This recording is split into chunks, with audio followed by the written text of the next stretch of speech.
Hey there. I'm Jack Lindsey. I'm a researcher at Anthropic working on model interpretability. A few months ago, our team put out a couple of research papers introducing a new method that we're using to kind of decompose the intermediate steps that are going on in a model's head as it's processing inputs and using them to decide what it's going to say. And then in the months since, a few groups have re-implemented this method, which is based on this thing we call attribution graphs. And that includes some open source implementations. And there's this really nice interactive interface hosted on neuronpedia.org that we're going to be using in this video to explore attribution graphs.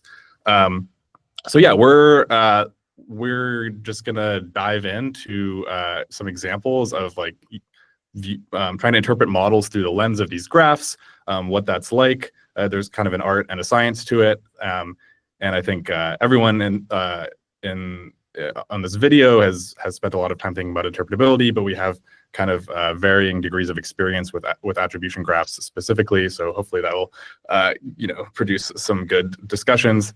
Yeah, so why don't we go ahead and introduce ourselves. I'm joined by an all-star crew of interpretability researchers. Maybe Neel, do you want to start off? Just introduce yourself. Neel, I run the DeepMind mechanistic interpretability team, and I have never spent more than 5 minutes looking at a specific attribution graph, so I'm excited. I am in the presence of masters. Tom? Hey, I'm Tom. I'm not one of those masters. I'm the chief scientist at Goodfire. We're an interpretability research startup. And I'm Emmanuel. I work on interpretability at Anthropic as well, and I've spent hours of my life looking at attribution graphs, so long that I've now convinced myself that they're very useful. Clear bias and conflict of interest. That's right. Okay, I'm gonna share my screen, I think. And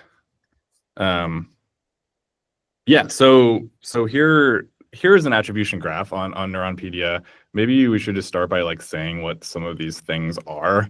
I don't know, Emmanuel, do you want to give the like 1 minute version of what all the components on this page are? Yeah, I guess they're like really zoom without breaking it. Oh, maybe you can zoom in, yeah. Oh yeah. Let's see. Is this better? That's great. Yeah, that's great.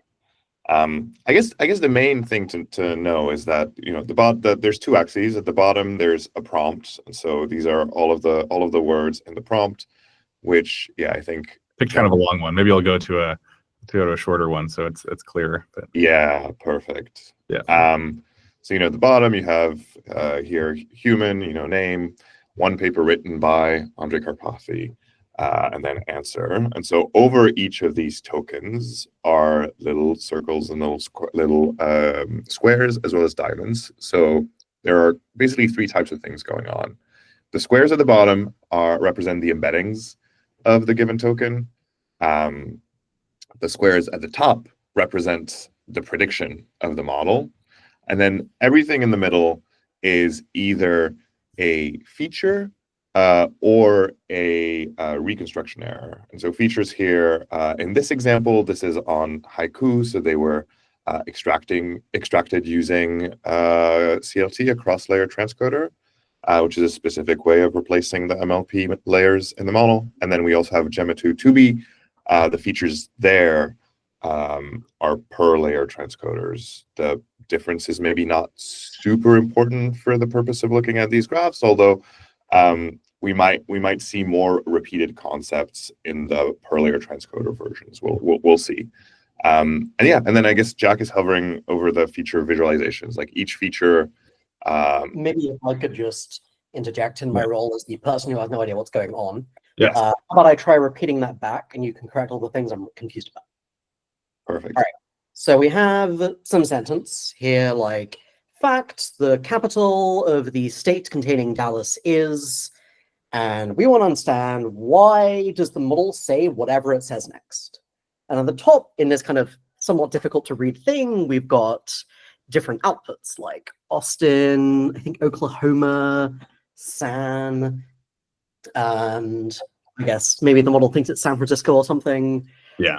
And the point of this graph, as I understand it, is to kind of try to convert all of the complex, mysterious BS happening inside the model into something that we can look at and get an imperfect but hopefully useful sense of what's happening inside. We're doing well so far? That's exactly right. Yeah. And And maybe then, to say all of the nodes that I was discussing are attempts at intermediary explanations of what's going on. right. And then inside the transformer, we've got, say, like 26 layers, I think. And there's like a separate activation for each layer on each of the tokens, the things at the bottom. But a layer is not really particularly understandable or useful. So instead, we have this technique, transcoders, which try to replace a layer with a bunch of things that we actually can interpret that have these convenient labels, like, I don't know, on the right, you've got mentions of Texas and the surrounding area. And I guess later we'll probably get more into all of the different kinds of these nodes. But the thing that's been done to make this graph is to take the model's processing to figure out what to say next. And then we try to throw away as much of the graph as possible, apart from the really important bits, so we can then look at them and how they connect up and try to get something useful. Is that the right spirit?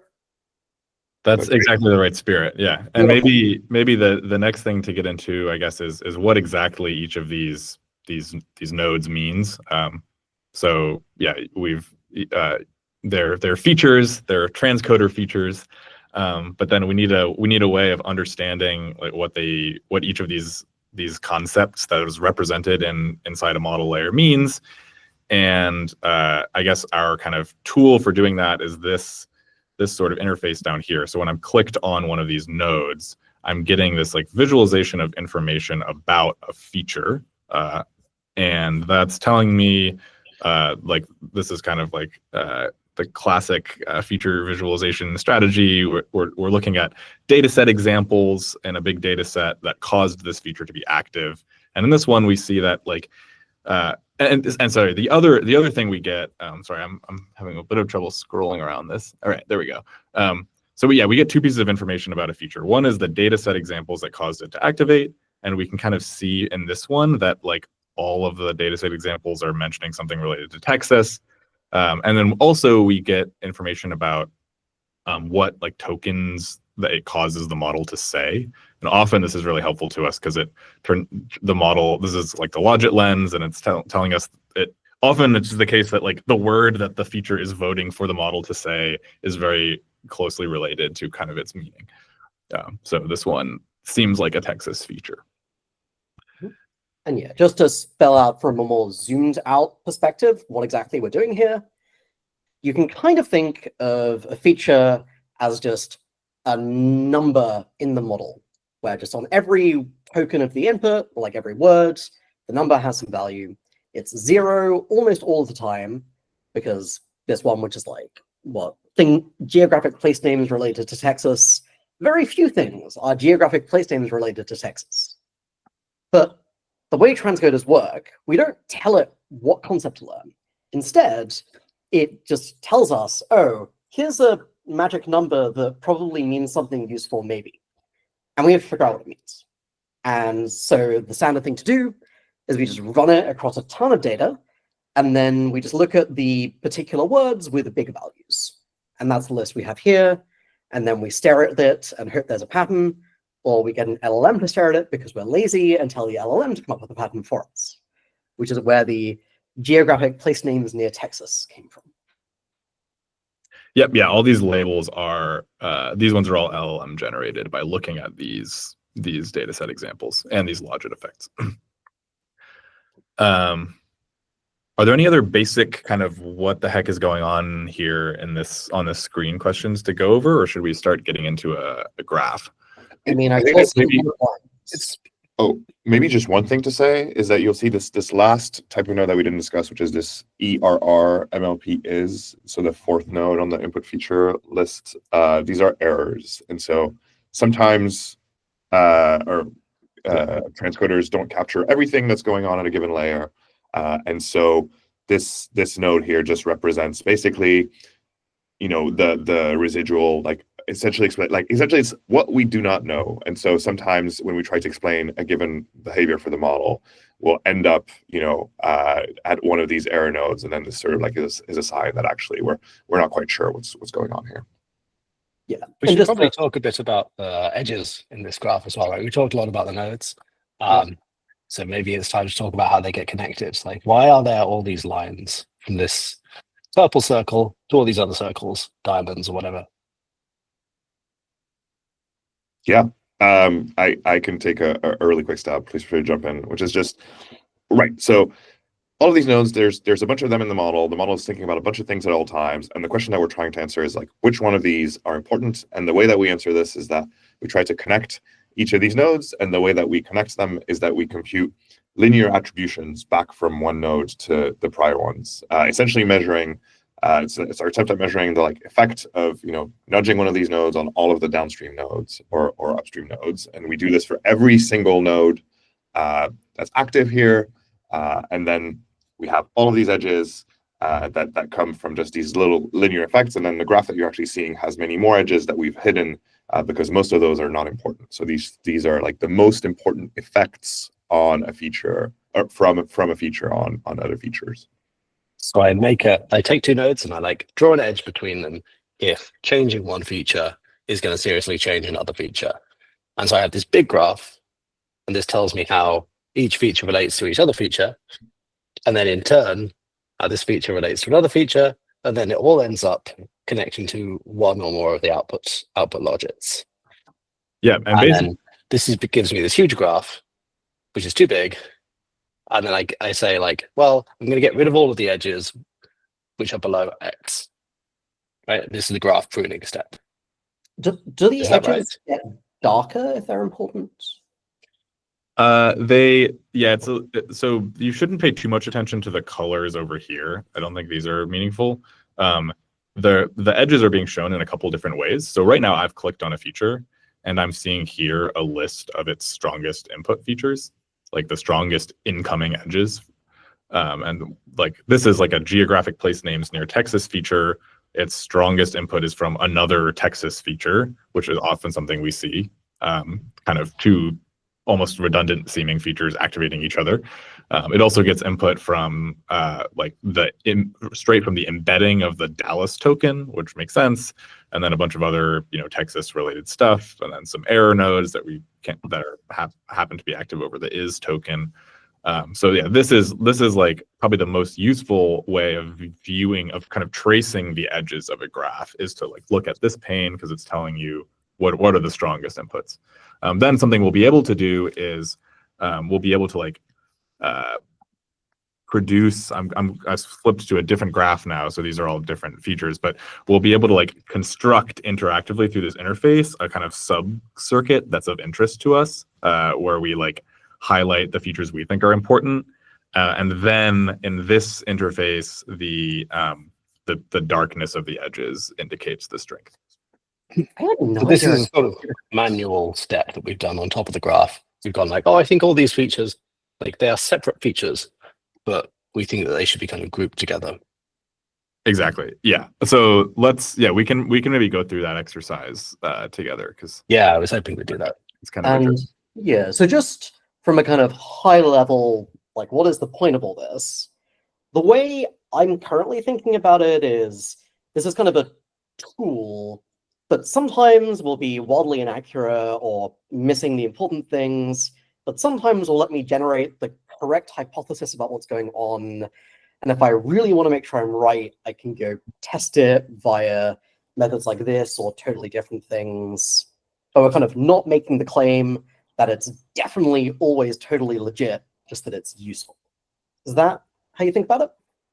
I think that's exactly right. Basically, like our workflow, like when I look at one of these things, is I'm confronted with this blank graph, and I know the model was given this long prompt. It produced this output. I spend an hour or two clicking around in this graph, identifying features of interest, trying to make sense of the connections between them to sort of tell a story about what the model thought about A, and then as a result it thought about B, and then as a result it decided to say C. And then we kind of have to go and test that story somehow using like intervention experiments, which hopefully we'll get to demonstrating. But sometimes you just can't make sense of the graph at all. Like, you know, you want to know why the model said X, and then it turns out the strongest input was from one of these error nodes, and then so, you know, you can't give an answer, or it's not error nodes, but just the inputs are hard to make sense of. There's a lot of like weird features that are hard to interpret, and so you don't know what they mean. So there's lots of ways things can go wrong, but sometimes things go right, and then you have this kind of like hypothesis about the general kind of steps the model used to give its answer, and you can go and try to test that with a bunch of other methods. But what fraction of the time do things go right? That is a great question. I think so. One thing we've noticed is that, well, it depends how you definitely kind of get out what you put in with the transcoder training. So like we spend a lot of time and resources into training these cross-layer transcoders for Claude 3.5 Haiku. So I think we have kind of like a higher hit rate on Haiku than the Gemma 2B transcoders do, just because they're like bigger. And I think we've also found that maybe smarter transcoders insufficient quality. But yeah, certainly that's our right. experience with the transcoders we were training, like you go round and round and round. Each time you try a little harder, the transcoder gets a little bit better, and you can see it reflected in the graph.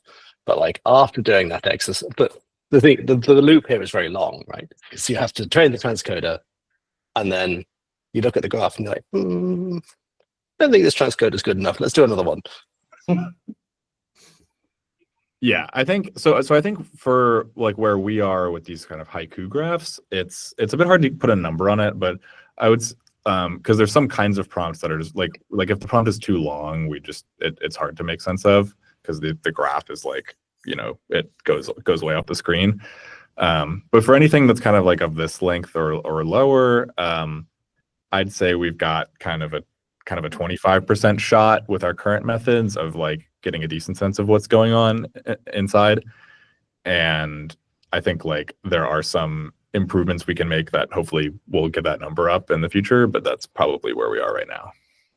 Yeah. Nice. One frame that we've been thinking of is sort of like as a, you know, you go to the doctor and there's like a battery of tests that you just run baseline, and in many of the cases the tests won't immediately tell you what's going on, but in some of the cases they will just give you a smoking gun, and so having that as a sort of like first line of investigation is kind of helpful.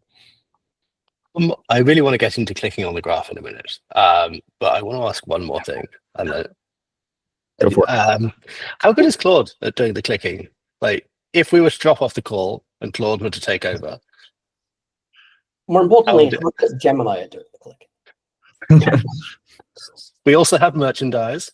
You can buy Claude at Claude.ai. You can buy anyway. So. I think that is something we're very interested in making happen to make our lives easier. I would say Claude or other language models are like pretty good at this feature labeling step. You know, they're not probably not quite as good as humans, but they can do a decent job at labeling what features mean. But I think this like kind of take this whole graph and like make sense of it is this sort of like agentic task that probably requires some effort to like invest in the scaffolding for. So I think that's like a pretty exciting direction, but we're probably not quite there yet. I guess it's like very visual, which is great for us. Yeah. We've actually the weak spot for language models. Exactly. Yeah. Cool. Okay. Thanks. Okay. I'll stop interrupting and we can start clicking. Yeah. I figure we could just start with this example to like just show how big and complicated these things can be. Maybe that's not a good idea, but this is a prompt from our paper. It like presents a medical kind of like a mini case study. A 32-year-old female at 30 weeks gestation presents with severe right upper quadrant pain, mild headache, and nausea. And then it goes on to describe some other symptoms. And then it says, if we can only ask about one other symptom, we should ask whether she's experiencing ... And then, so these are the tokens of this prompt, like laid out on the x-axis, kind of, you know, a little bit messily. And then these are the top two like next token predictions that Claude 3.5 Haiku gives. Visual leads to, it says like visual deficits or visual disturbances. Prot leads to proteinuria or protein in the urine, which is like a medical condition that you can have. And both of these are like symptoms of a condition called preeclampsia that is like a complication of pregnancy that these symptoms are sort of suggestive of.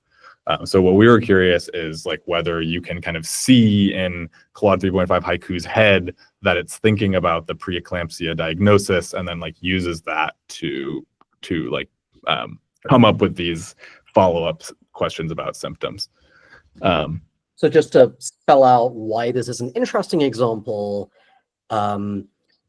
we have this model. It's, you know, it's not like a frontier model anymore, but it seems decent at having some medical knowledge. It asks about symptoms in a reasonable way, but maybe it's just memorized things, or it's just making a lucky guess, and maybe it actually has some understanding of what's going on. This is the kind of question people really care about if they want to use models in these high-stakes settings.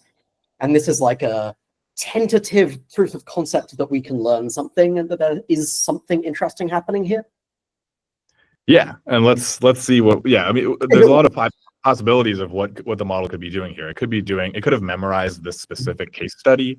It could have like raw kind of token level correlate, like maybe just every time it sees like the word, you know, maybe every time it sees, I don't know, elevated liver enzymes, it thinks about proteinuria. Or maybe it's doing this more kind of like multi-step like reasoning in its head about what the possible diagnosis. So just trying to get there's some sort of latent computation that's being done. It's like it's already thinking about preeclampsia. It's like, yeah, ahead of when it's saying anything in the tokens, or even you might not spell it out in the tokens, but it's saying like, right, it's actually already thinking of like the sort of latent factor.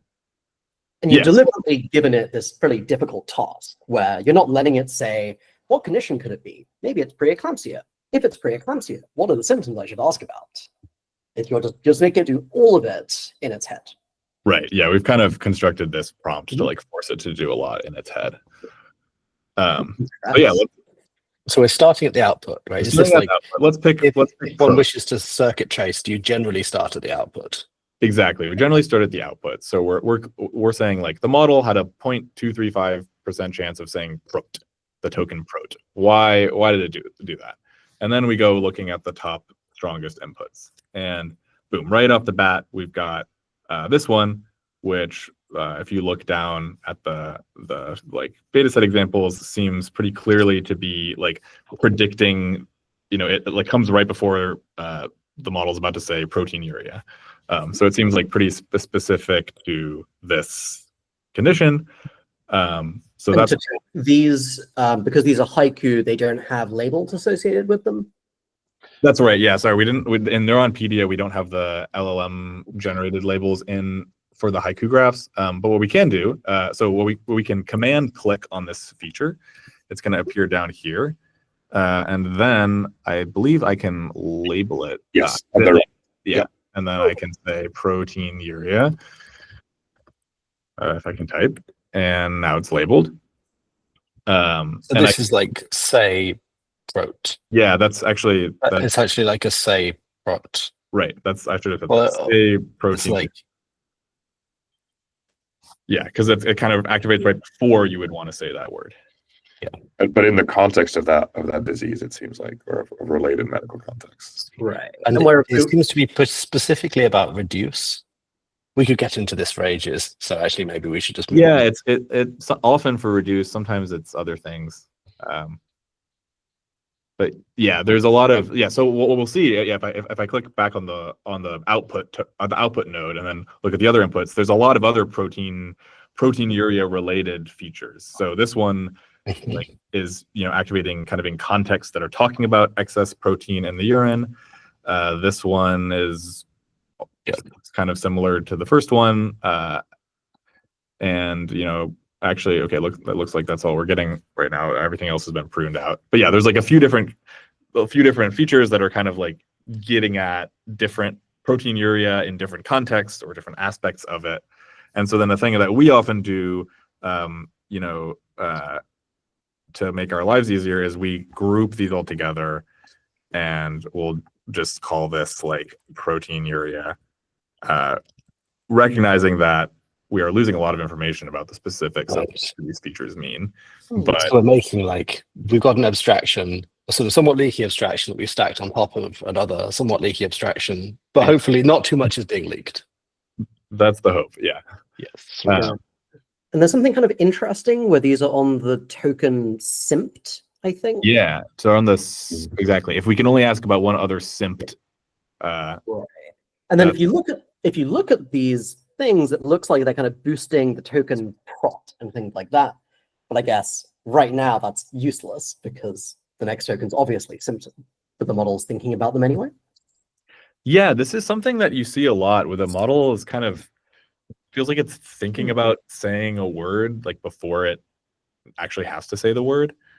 And it's an interesting question why they've chosen to work like that. But yeah, we do see this somewhat often. One pattern that I've not seen enough for it to be like definitive, but I guess it's coming up here, is that maybe you choose like tokens where the next token is very easy to do this. Like simped, well, of course it's going to be simped on, right? Like this computation is more or less free. So is this also your experience that like if the model is like I'm gonna stash some computation somewhere, it usually chooses something easy? Yeah, I think you're already an expert, Tom, because that's definitely what we see. I think we see, sort of like double token words, but also periods and sort of like white space where it's pretty obvious, how you're gonna where your next sentence are places where we often see this sort of like pre-computation. As in, you see it on periods in general, or only when it's pretty obvious what the next word's going to be? I don't know that I won't. Yeah, I think. Yeah, I think both of these are. I think these are kind of two different things. There's like periods and special delimiter characters often have like special features on them, and then also like these kinds of tokens where like the next word is like brain-numbingly obvious. That also seems to be kind of a hot spot for like maybe like planning ahead type information. But yeah, these are pretty like vibesy statements, I think. Not. So I have a older paper on like how models represent sentiment, where we found that they often use punctuation characters for summarization. I've also found they really like using special tokens like assistant for summarization, where what I think is probably going on is when models in like a few sentences want to look back, it's nice to have a single clear token to look at to get all the information. And so they want to look at like the period or whatever. I think it's actually unusually hard to figure out what comes next after a period, because often in the flow of a sentence, there's kind of an overdetermined what comes next. But after a full stop, it's like all over the place. There's actually an interesting thing I think you discussed in your paper where if you're trying to jailbreak a model and you make it say, I'm going to help you with an evil plan, often after the first full stop, it will revert back to being a good aligned model. Right. Because that's the first like high entropy, maybe I should let my default programming take over.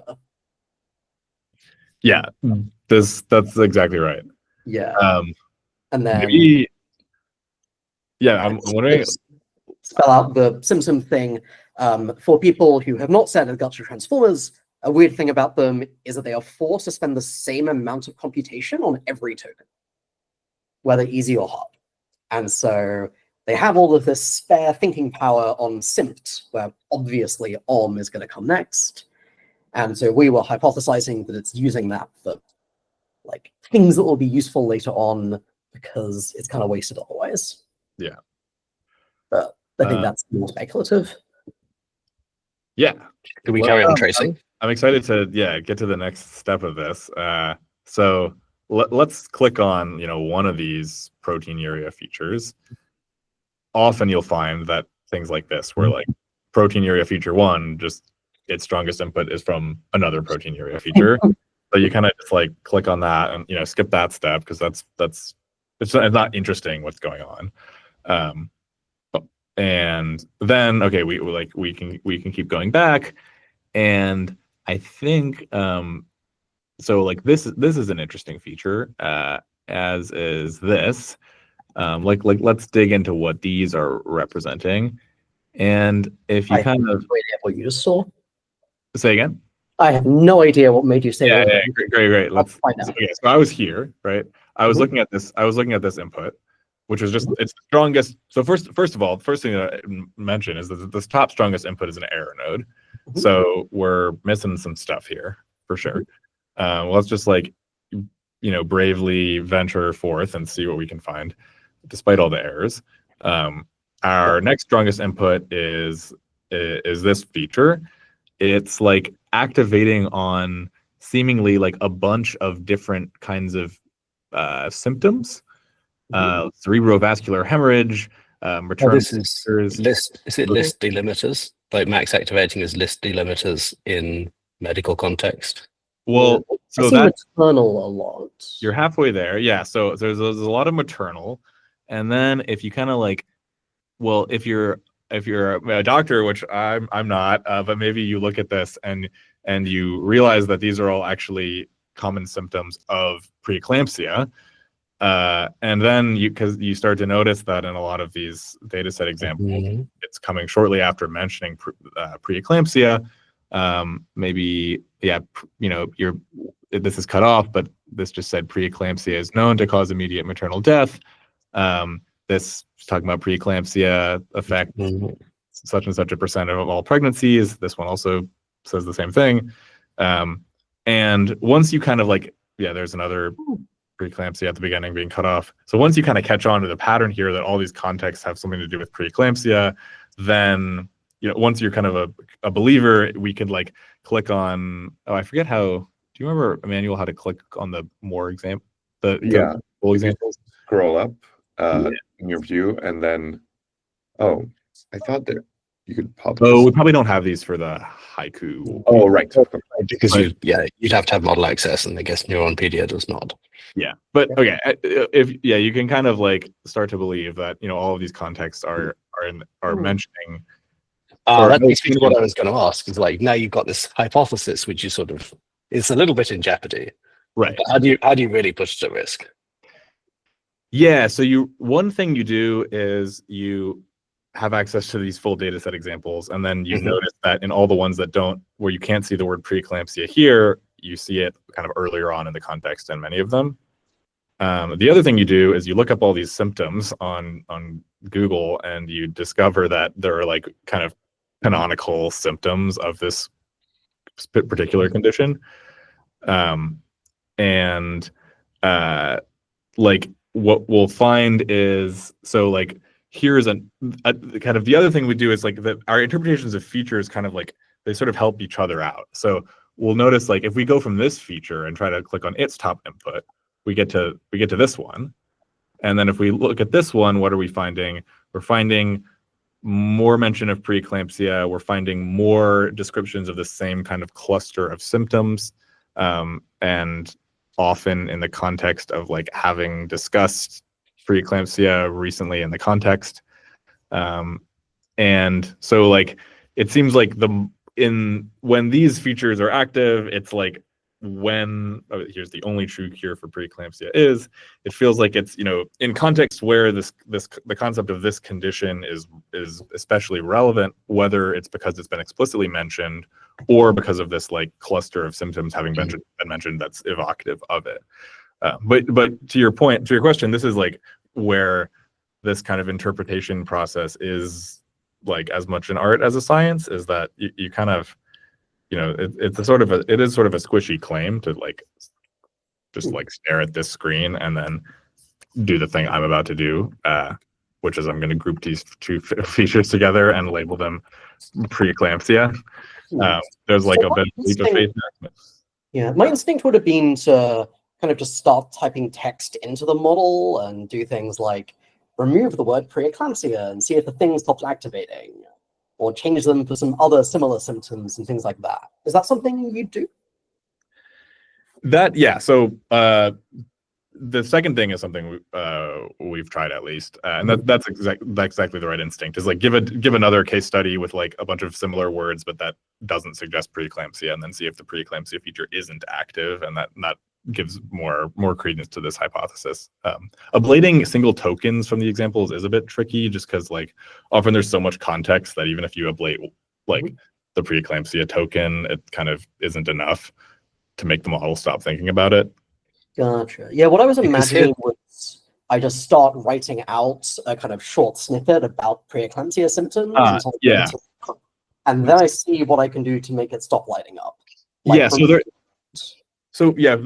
I'm glad I hovered on this feature because so I was on, I think, what was I on? I was on like this feature, and then this was its top input. It was another one of these like maybe it's about preeclampsia, but I'm not quite sure. The second strongest input is this one, which is like, oh, it literally just activates on the word preeclampsia or pre-eclamptic, and also activates on some other kind of, some other contexts that are relevant. And so this is a good example of like the edges between features are helping us out in interpreting what they mean. Hang on, sorry, is this on the same? This is not on the same. This is on an earlier. This is an input feature. Yeah. Sorry, not input as in like input embedding. This is a feature which is like connected to the symptoms of preeclampsia feature, right? Exactly. Yeah. So maybe I should call this like symptoms. Because like, yeah, I was wondering. We've got the symptoms thing. Is there anything that like is a dumber version of it? Right. And I care a lot about this because we're trying to like find new scientific knowledge in. Give a quick Goodfire plug, right? We're trying to find new scientific knowledge in scientific foundation models, and there we don't have the advantage of there just being the word preeclampsia. So we need to like. So here I'm like, great. This is an example of like it's gone from the specific case to consequences of it, and seeing that structure makes me feel really enthused. And one kind of crazy thing here is that this feature is in layer. Wait, how do I see the layer? It was there. We don't have the layer You information, probably cannot. Right? Okay. but it's pretty early. Well, you can look at the min output features and the max input features layer. And Right. Yeah. We don't have the layers here. Right, but we do have. Neel, don't give the game away. So yeah, we do have the. What we do have is the fact that it like is fairly early in the kind of computational graph. So like the model kind of got to thinking about preeclampsia like pretty quickly. In fact, if we look at this feature's inputs, which in principle, oh wait, why is this? You have to click save on your label preeclampsia. No. There we go. Yeah. Okay. Now the hovering's working again. Yeah. So I'm on the preeclampsia feature. I look at its input. And now, like, what we'll see is that it's getting its input from like really like early features that are like responsive to these kind of that are responsive to the symptoms being described in the like token inputs. So this one is like a feature that's all about words relating to pregnancy, trimesters. Is it specifically the third trimester? I'm not sure. These are 7th month onwards, I think. Oh no, sometimes 5th month. Yeah, it does seem to be at least like latter stages of pregnancy. It's a little fuzzy. Then if I go back, I'm going back to the preeclampsia feature. I'm looking at this input, which let's see. This seems to be another. Oh, this actually, yeah. So here's an example of a feature that like it's a little bit haphazard. What it's representing, it's like clearly referring to kind of like issues, complications that can arise during pregnancy. It fires for preeclampsia. It fires for toxemia. I'm not maybe pronouncing that incorrectly. And I guess kind of just those two. So yeah, sometimes we have these like wonky features that seem to care about like, a grab bag of a couple things. It is lighting up on quadrants. And it's on the quadrant token. Unfortunately, it looks like we don't have, I think we pruned out its inputs, so we can't see the inputs to this one. I'm guessing it's getting its inputs from like back at these back at these token positions. Oh, so somewhere. you can actually end up with like a dead end in the graph. Yeah, that's just because we did a lot of pruning. We did maybe Yeah. more pruning than we should have. Here's a good one. Here's a backup. I'm back at the preeclampsia feature. I'm looking at some more of its inputs. This one is clearly coming from this. This is an input that's like about blood pressure. Specifically, it seems to be hypertension. It's like activating on the token position that gives the blood pressure. So I feel like I've got a little bit lost in the weeds. So can we zoom out a bit and remind me what exactly are we doing here? Yeah. We have these black circles, you're clicking on random things and saying things that sound intelligent. What's going on? Yeah, so maybe I'll skip to the like, imagine we did this for a while and kept clicking on things and kept grouping together the related ones. I'm just going to find the link to the sort of like worked example here. So people should go check out Lindsey et al. If they want the worked example of that one. That is true, but you can also check out this link where so at some point, like, one of us spent a while looking at this graph, and then we did a lot of this sort of clicking and tracing and puzzling process that we've just been doing, and then like arrived at this picture, and this probably took like 2 hours for a kind of experienced circuit tracer to get to. And it's like we've got this picture where like, okay, there's a bunch of features that kind of like represent like the sort of like low level inputs relating to the symptoms that are described in the input. There's like high blood pressure, there's like liver related features because it talks about having elevated liver enzymes. There's headache features, there's right upper quadrant pain features, or just like right upper quadrant related features. There's a lot of features related to pregnancy. And then these all sort of like, or not quite all of them, but many of them sort of like funnel in to like provide input to this cluster of features that are related to preeclampsia. And these groups are very, as like Tom said, this is a leaky abstraction, and that, this cluster of preeclampsia features is like got all these, this preeclampsia feature is kind of different than the ones we were just looking at. So there's like a whole bunch of different types of preeclampsia features, but they're all kind of like teaming up to, it seems like they're all teaming up to represent this like candidate diagnosis. And then that kind of like, so there's this like fan in structure, and then there's this fan out structure where the preeclampsia features activate a variety of specific like other symptoms related to the condition. And then for whatever reason, the model, these ones kind of win out. Visual deficits and proteinuria win out, and those are like the two answers that the model gives. And this is like, so like, big picture is like, we now have this kind of like high level view on what's going on in this prompt. It's like a bunch of like token level features representing symptoms. They kind of like all join forces to like upweight the features representing the concept of preeclampsia. And then there's this like fan out where then the model starts like thinking about all of the other possible symptoms associated with preeclampsia, and then it like chooses to say one or two of them. But there's a lot of like unanswered questions here, like why does the model pick these two and not one of these ones? It's like a little hard to say. How does the model know not to say one of the like symptoms that was already in the input is another interesting question. There's probably some like inhibitory thing going on where it like these are like inhibiting alternative responses. So this is kind of a weakness of these attribution graphs is they're telling you why the model said what it said, but they're not telling you why the model didn't say what it didn't say, or at least not the way we're presenting them here. So just to spell that out a bit, there's actually like millions of features that could be in this graph, almost all of which are off, and we've like printed some extra ones. And this makes sense because we want to focus on the interesting bits. But if we want to ask like, why didn't the model ask about the hemorrhage? That is asking why is the output hemorrhage feature off? And, well, node or whatever. And some things are going to be positively going in, like the preeclampsia feature. Some are going to be negative, and it doesn't fire, so we just don't track it in the graph at all. And maybe that was actually quite interesting, and maybe I don't know, we can do some kind of just manual intervention where we just shove it in the graph. I don't know if that's something you played with.